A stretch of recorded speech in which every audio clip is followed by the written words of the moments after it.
अखंड मंथन के सभी दर्शकों को नमस्कार। मैं हूं शेखर त्रिपाठी और आप देख रहे हैं हमारा यूट्यूब चैनल अखंड मंथन। अभी अभी हमें जो प्राप्त हुए हैं समाचार उसके अनुसार अम्फान तूफान 175 से लेकर के 195 किलोमीटर प्रति घंटे की गति से बंगाल के तट से टकराने वाला है ये तूफान। और इसके बंगाल के तट से टकराने का जो समय होगा वो आज सायंकाल होगा, यानी सायंकाल 6 बजे के आसपास कभी भी ये तूफान टकरा सकता है। मौसम विभाग के महानिदेशक एम महापात्रा के अनुसार सोमवार को विनाशकारी तूफान में परिवर्तित होने वाला अम्फान बुधवार दोपहर बाद 175 से 195 किलोमीटर प्रति घंटे की गति से बंगाल के तट से टकराएगा। बंगाल के निकट दीघा और बांग्लादेश के हटिया द्वीप के बीच ये तूफान बंगाल के तटवर्ती क्षेत्र को भारी क्षति पहुंचा सकता है। इसके असर से पूर्वी मेदिनीपुर, उत्तर और दक्षिण 24 परगना, हावड़ा, हुगली और कोलकाता भी बुरी तरह से प्रभावित होंगे। इसी तरह उड़ीसा के जगत सिंहपुर, केंद्रपाड़ा, मयूरभंज, भद्रक, जाजपुर और बालासोर में भी भारी नुकसान होने की आशंका जताई गई है। इस दौरान कहीं भारी और कहीं हल्की वर्षा भी हो सकती है। तूफान के प्रभाव से बंगाल में समुद्र तट पर 4 से 6 मीटर एवं उड़ीसा में समुद्र तट पर 3 से 4 मीटर ऊंची लहरें उठ सकती हैं।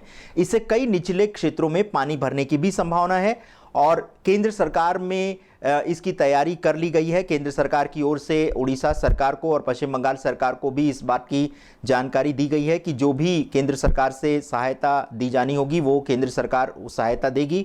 और आज इसी संबंध में प्रधानमंत्री श्री नरेंद्र मोदी ने एक कैबिनेट की बैठक की जिसमें गृह मंत्री श्री अमित शाह भी सम्मिलित थे और इस बैठक में यह निर्णय लिया गया कि तूफान से होने वाले सारे नुकसान की एक तरह से भरपाई करने की कोशिश की जाएगी, प्रयास किया जाएगा।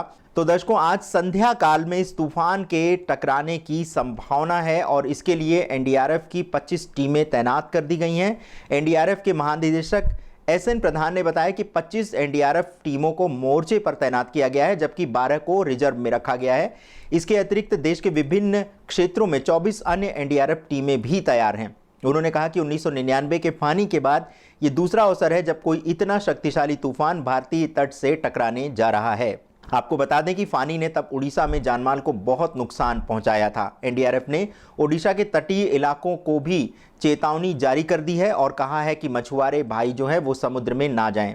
एनडीआरएफ ने ओडिशा और पश्चिम बंगाल के तटीय इलाके और आसपास के क्षेत्र में तूफान की चेतावनी देते हुए सावधान रहने को कहा है और ये चेतावनी दक्षिण पूर्व बंगाल की खाड़ी में बीते 6 घंटों के दौरान कम दबाव के क्षेत्र के तेजी से चक्रवाती तूफान में परिवर्तित होने के चलते दी गई है। सरकार ने मछुआरों को चेतावनी दी है कि वे 18 मई से लेकर समुद्र में या समुद्र तटों पर ना जाएं जब तक कि उन्हें सावधान ना कर दिया जाए, अगली चेतावनी के रहने तक।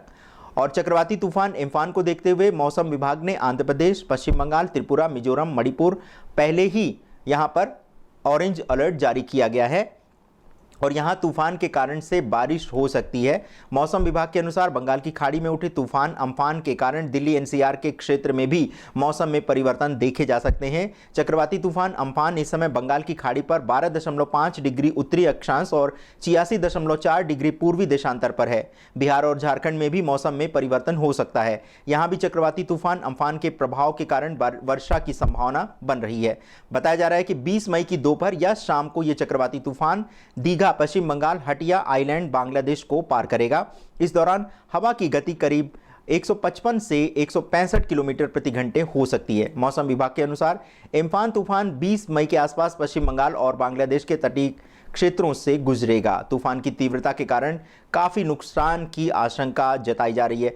तो हम अपने सभी दर्शकों से अनुरोध करेंगे कि जो इन क्षेत्रों में रहते हैं वे इस समय समुद्र तटों की ओर रुख ना करें और संभावना इस बात की है कि ये आज की संध्या में ये तूफान टकरा सकता है, तो इसलिए अधिक से अधिक सावधानी बरतें। और यदि आपका घर या आपका निवास स्थान समुद्र के पास है तो कृपया आप अभी से अपने लिए सुरक्षित स्थान की खोज कर लें। वैसे नेशनल डिजास्टर फोर्स की तैनाती इसीलिए की गई है कि अगर कोई फंस जाता है इस विपदा में तो उसकी सहायता की जाए, लेकिन अच्छा यही रहेगा कि आप अभी से सावधान हो जाएं। इसके साथ ही साथ हम पूरे देश के दर्शकों को भी हम सावधान करना चाहेंगे क्योंकि इस तूफान के कारण पूरे देश का मौसम परिवर्तित हो सकता है, आंधी आ सकती है, वर्षा हो सकती है, इसलिए आपको सावधान रहने की आवश्यकता है। बिजली भी गिर सकती है, इसलिए हम आप को सावधान करने के लिए ये समाचार दे रहे हैं। तो बने रहिएगा अगले समाचार मिलने तक। धन्यवाद हमारा ये प्रसारण देखने के लिए।